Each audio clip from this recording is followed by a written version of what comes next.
Yo! Video games. What up, dudes? Matt here with another hands-on impressions from Evo, and this time I'm talking about a game that I think is being taking people a little bit by surprise in a very good way, especially for those who've actually taken the time to go hands-on with it, and I'm talking about Invincible Versus, the brand new game from, I believe they're called Quarter Up Studios, and they're obviously it's based on an IP that's a pretty big one in America, Invincible, the gory, hyper-violent, sort of a very adult take on the superhero genre in comic form and animated form by Skybound. And yeah, there was a sort of short teaser trailer at the Xbox showcase this year back in June. But it was kind of just like a really quick, okay, here's the thing. It's happening by. But I think what a lot of people don't know or maybe miss is that this developer, which is a new developer, is comprised of a lot of original Season 1 Killer Instinct 3 devs. So there's a lot of legacy pedigree behind the development team making this game.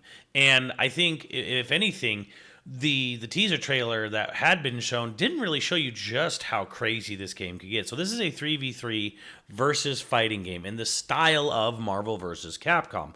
So if you were actually looking for a brand new versus style fighting game, it's here. It's not actually where you thought it might have been over at Tokon. It's actually here in Invincible Versus. So just getting that all out of the way, I have to say, straight up, I did play a very early version of this game before I'm allowed to say that. But however, the version that was here at Evo this year for everyone to go hands-on with and play is so vastly improved from just a few months of development. And it's very encouraging to see because the game feel and the game flow is so good in this game. And they've got a brand new control scheme for this game. They actually have two whole styles of controls, and you can think of it like not necessarily modern versus classic, but more like here's one that's sort of tailored to arcade sticks, and here's one that's really tailored towards controllers. So it's very much like they both have lots of things you can do, but they're very much tailored towards what they're made for, whether it's controller or stick. And I got to try the stick for the first time in Evo, and so they kind of boiled it down to 6 buttons where you have your light, medium, heavy. You have a dash button, kind of Guilty Gear style, and then you have 2 assist buttons because 3v3 fighter, and you can call in an assist for each character, for each button, which are down on the medium kick, heavy kick buttons normally. So what's really cool about this game is they made a very easy to understand way of doing special moves, EXs, and supers, where you don't really need to worry about which button do I need to press for which move. If you say you do a Hadouken with a light punch, you just do a normal special. If you do it on the medium, that's an EX. If you do it on the heavy button, that is like a super move. So you don't and again, the controls have been pretty simple, that you don't need to worry about what level of super you're doing. But again, you have ways of doing it normally as well. So I actually really like this, and it made the game really easy to understand and grasp. And the combo routes are very understandable. You get a guy and you hit a guy light, medium, heavy, followed up with maybe a special, followed up maybe with a tag. And there's just so much stuff you can do in this game, and stuff I wasn't even able to do myself, but I've seen done, where people can do like a full combo or do a full launcher into an air combo, and then do a super, but then use a tag at the end of their super to use that to continue the combo to keep it going, so it's not just ending you out with a super. And it's just insane what's going on with this game. But there now that might sound a little too loose, a little too open-ended, oh, it's going to be touch of death. Not actually true. So much like Killer Instinct 3 or Killer Instinct 2013, however you want to call it, there is a sort of combo gauge. And as you're beating people up, you can see, this combo gauge filling up. And when it fills up, the combo pops out. It's just it's so similar to KI, which was good for me because I was able to really understand and grasp it easily. And doing certain things can stay the combo. So in other words, if you say do an EX version of a special, that's going to use so much that's going to use a very tiny amount of combo gauge. So if you want to keep the combo going really long, you use EXs. However, EXs require meter, of course. So, you're going to have to build up meter before you can do a super long combo. And either way, you're still going to pop out of it eventually. Supers, of course, don't use up any of your combo meter, but just any tiny little hit in that combo, any light, medium, heavy punch or kick or whatever, that's going to fill up your combo gauge, and eventually it's going to get there. And again, you will drop out of the combo. Also, because this is from former KI devs, there is consideration being taken in the defensive area, and of course you can use either one of your tag assists to do breakers, basically.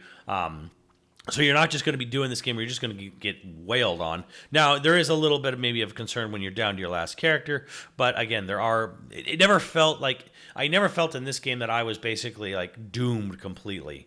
So there's just a lot of really fun stuff there. And again, you can dash using a button, a la like Guilty Gear Strive. You can tap forward twice. You can even do EX dashes where you press dash, and I think one of the assist buttons are dash and one of the attack buttons, and you'll do like an EX dash.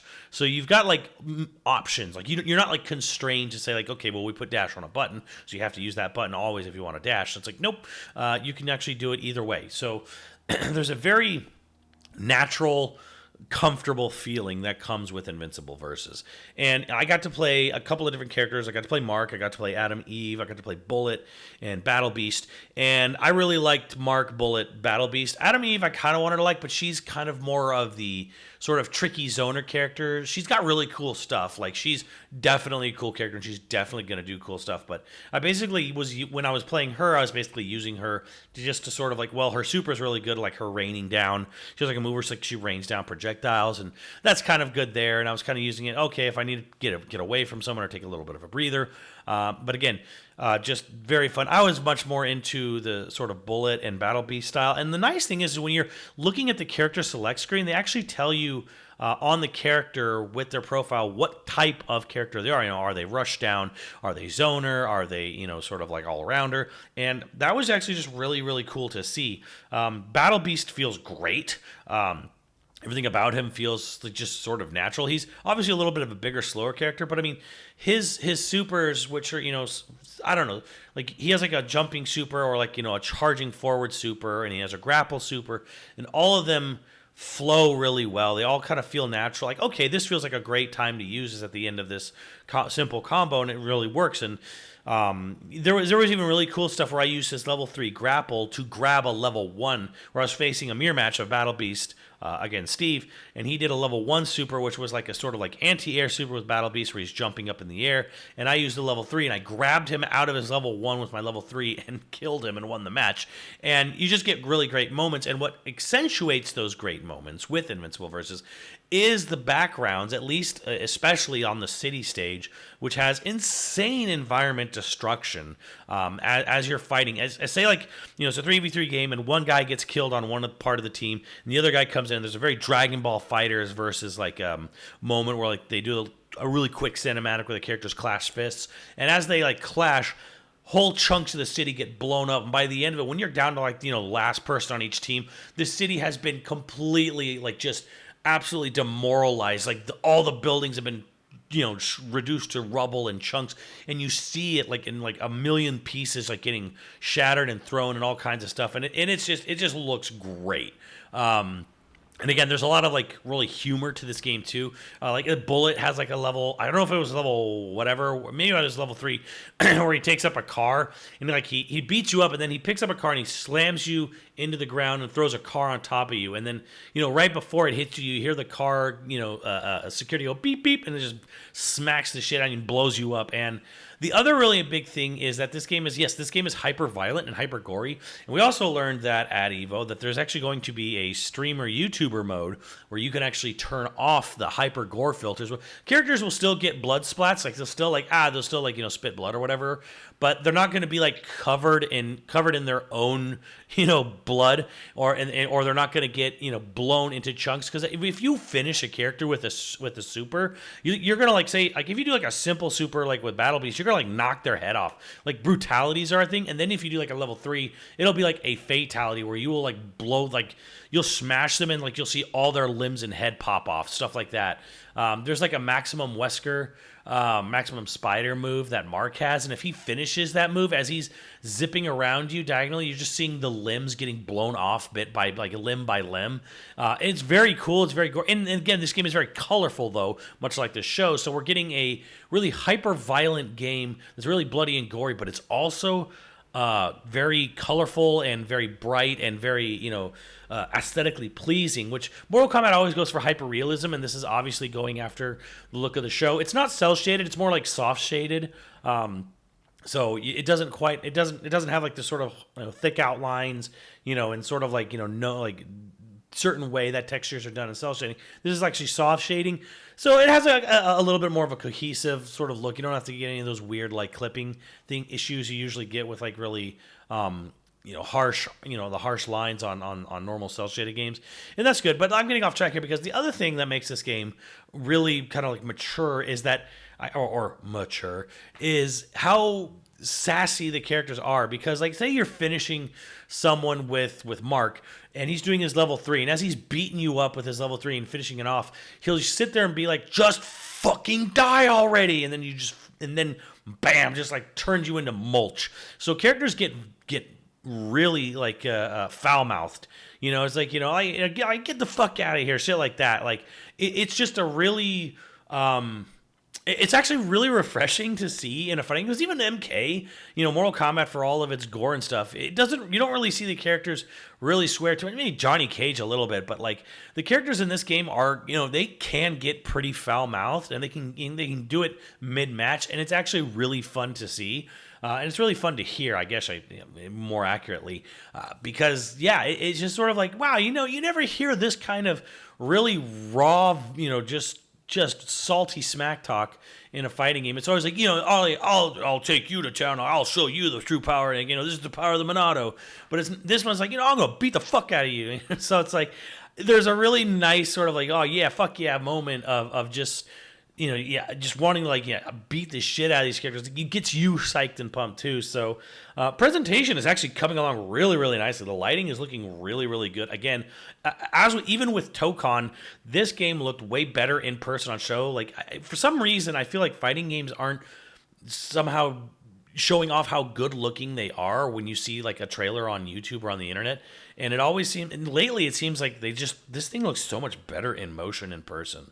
So yeah, I definitely recommend, if you ever get an opportunity. I don't know if there's going to be any opportunities, but if this shows up anywhere at any show, or if anything shows up in the future, maybe if there's like some sort of early playable, I don't know.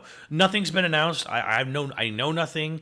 But if you ever get a chance, I highly recommend just trying this game to get a chance, because it looks really good and it looks way better in person. So I highly recommend giving this game a whirl. And again, if you are a Marvel vs. Capcom fan and you were maybe like a little disappointed with, say, Dragon Ball FighterZ, how there was no push block, how there wasn't really a huge emphasis on defense mechanics, how auto combos kind of seem to be way too good, this is your game. This is the game that I think Versus fans have been waiting for, or at least it's a game that you're gonna really, really enjoy. While you wait for the next Versus game. And I don't want to mean this as like a stopgap game, because I think it's more than that. I think this game is actually very fun, and I think it's very easy to get into. And I think the combo routes are very understandable, and it's got just a very nice flow to it. I'd be curious to see how the game holds up and plays on the controller setup, which I think makes use of even more buttons, because arcade stick, most people are wired for 6 buttons. So the controller, you can use all 8 as far as I'm aware. I'd be curious to see how that works or how that functions on controller, because the game was sort of designed around controller first, and then it's been recently they've really gone in and like, okay, let's work out an arcade stick, arcade stick style control scheme for this game, and it's coming together really well. And I really like this game. I actually, full disclosure, I don't really know anything about Invincible. I've seen the memes, I've seen the trailers, and I've seen the clips, but I don't really know anything about this show. I know it's hyper violent. I know it's a subversion of tropes. I know that's not necessarily even new for comic books, but hey, man, this is a game that's coming together very, very well. I think people are going to really like it. Like the characters are looking really good. The backgrounds are really like fascinating and fun to watch. This is a really nice looking game, and it plays really well. It plays like it should. So I think, yeah, if you were looking for a versus style game, history is repeating itself here. When people were a little shy about Killer Instinct coming back, it's been gone for so long. I don't know this dev. Is this really going to turn out well? History is repeating itself with the exact same people once again here with Invincible Versus. You're getting actually a really cool versus style fighting game based on an American IP but it is still superhero related, but it's gory, it's bloody, it's foul mouthed, and it's a lot of fun to play. And I think everyone who gets their hands on it comes away really positive with it.